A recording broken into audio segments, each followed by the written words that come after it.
बोला, क्या है आपकी पार्टी सपोर्ट कर रहे हैं आप लोग कांग्रेस के कैंडिडेट को? देखिए, जुबली हिल्स में बाई इलेक्शन होने जा रहा है और यहाँ पर मुख्यमंत्री रेवंत रेड्डी हैं। तो बाई इलेक्शन होने जा रहा है जिससे ना सरकार बदलेगी, ना सरकार गिरेगी, ना बनेगी। तीसरी बात यह है कि जो बीआरएस के एमएलए थे जो आज इस दुनिया में नहीं है, 10 साल उनको जुबली हिल की जनता ने मौका दिया और उन्होंने उसको पूरा खो दिया। मुख्यमंत्री बीआरएस का, ये विधायक वहाँ के हैं। आप जुबली हिल के नाम से लोग समझते हैं कि बड़ा पॉश इलाका है, ऐसा नहीं है। बहुत स्लम्स है और वहाँ पर हर वार्ड में कोई डेवलपमेंट का काम उन्होंने नहीं करवाया, बल्कि उनके दौर में कई लोगों पर तकालीफ दी गई, कई लोगों को डराया धमकाया गया और ख़ुद उन्हीं के पार्टी के कई लोग विधानसभा छोड़ के चले गए थे। तीसरी बात यह है कि डेवलपमेंट के नाम पर वहाँ पर वोट पड़ना चाहिए। चौथी बात यह है कि हम अपना कैंडिडेट नहीं खड़ा कर रहे हैं वहाँ पर, एमआईएम पार्टी का कैंडिडेट नहीं होगा, बावजूद इसके कि 2 वार्ड में हमारे म्यूनसिपल कॉरपोरेटर कामयाब हुए वहाँ पर। और हमारा जुबली हिल की जनता से अपील ये है कि ये बाई इलेक्शन है, कोई सरकार गिरेगी ना बनेगी।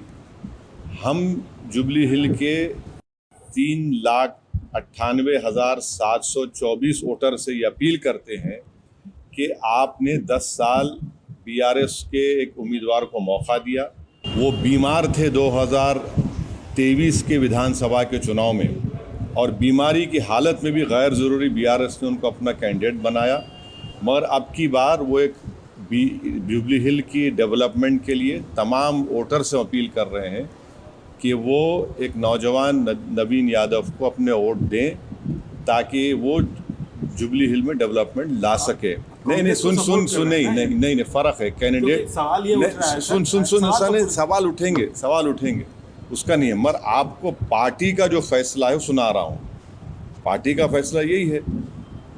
और आखिरी बात, बीजेपी का वोट परसेंटेज बढ़ गया। कैसे बढ़ा? 2023 के तेलंगाना के विधानसभा में बीआरएस पार्टी का वोट था 37%। 4-5 महीने के बाद जब पार्लियामेंट के इलेक्शन हुए, बीआरएस का वोट हो गया 15%। ये जुबली हिल सिकंदराबाद पार्लियामेंट कॉन्स्टिट्यूंसी में आती है।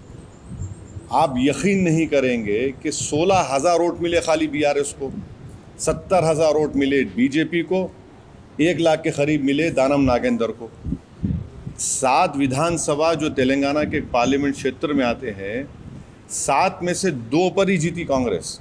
एक नामपल्ली जहाँ से एमआईएम का एमएलए था और जुबली हिल्स।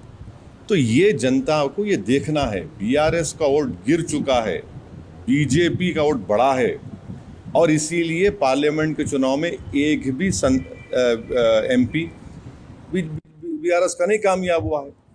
तो अभी 2.5-3 साल बाकी हैं सरकार को। तो इससे इसको इस तरह से आप लोग राय को पहाड़ मत बनाइए।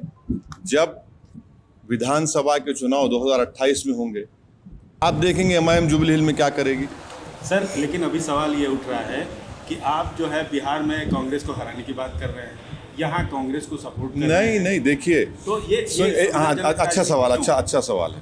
बिहार में अख्तरुल ईमान साहब ने, एमआईएम पार्टी ने लालू प्रसाद यादव को एक लेटर लिखा, जनाब खरगे साहब को लेटर लिखा, सीपीआई एमएल के जो लीडर है उनको लिखा और सीपीआई के लीडर को लेटर लिखकर क्या कहा कि हमको शामिल करिए। फिर तेजस्वी यादव को लेटर लिखकर कहा कि हमको 6 सीट दीजिए। यहाँ पर सरकार बनाना है। बाई इलेक्शन की एक सीट को आप बिहार के 200 से ज़्यादा विधानसभा की सीटों से मत मिलाइए और यहाँ पर गवर्नमेंट बनाना है बिहार में। तो हमने लेटर लिखा, वो लोग तैयार नहीं हुए, तो हम अपना चुनाव लड़ेंगे ना। हम तो 5 एमएलए वहाँ पर कामयाब हो चुके हैं हमारे, तो हम लोग वहाँ पर चंद्रशेखर आज़ाद रावण की पार्टी के साथ, जनाब स्वामी प्रसाद मौर्य साहब की पार्टी के साथ हम अलायंस में लड़ रहे हैं। तो इसको एक बाई इलेक्शन को उठाकर अगर आप कोई देख रहा है तो मैं उनकी सियासी इमेच्योरिटी पर कुछ नहीं कह सकता। अच्छा सर, सवाल एक और है कि एक मुस्लिम कैंडिडेट और वहाँ देखिए, हमारा कोई candidate jubilee hill by election में नहीं है, और अगर कोई एमआईएम पार्टी का नाम ले रहा है कोई इंडिपेंडेंट कैंडिडेट, तो हम इलेक्शन कमीशन को लेटर देंगे। ना हमारे वीडियोस में फ़ोटो इस्तेमाल करना, ना हमारा कोई नाम लेना, और अगर ऐसा कोई हमको बताया गया है उसका हम प्रूफ के साथ ईसीआई को अब कंप्लेन करेंगे। नहीं, आप क्योंकि माइनॉरिटी की तरफ से एक तरह से इस चुनाव में रिप्रेजेंट कर रहे हैं, उनको सपोर्ट कर रहे हैं, एक माइनॉरिटी लीडर के खड़े होने छोड़ दीजिए ना, वो ऐसे बहुत लोग आते हैं, आते रहेंगे, उससे फ़र्क नहीं पड़ता। ऑफिशियली जो हमारा स्टैंड है वो चुका है, बोल चुके हैं आपके सामने। अब कोई गलत इस्तेमाल कर रहा है, अब बाज़ लोगों को क्या होता है कि ये लोग खुद में इतनी सलाहियत नहीं होती है, तो ये गैर ज़रूरी के हमारी तस्वीर को कोई वीडियो निकाल के आउट ऑफ कंटेक्स्ट लगा देना, ये गलत है। ये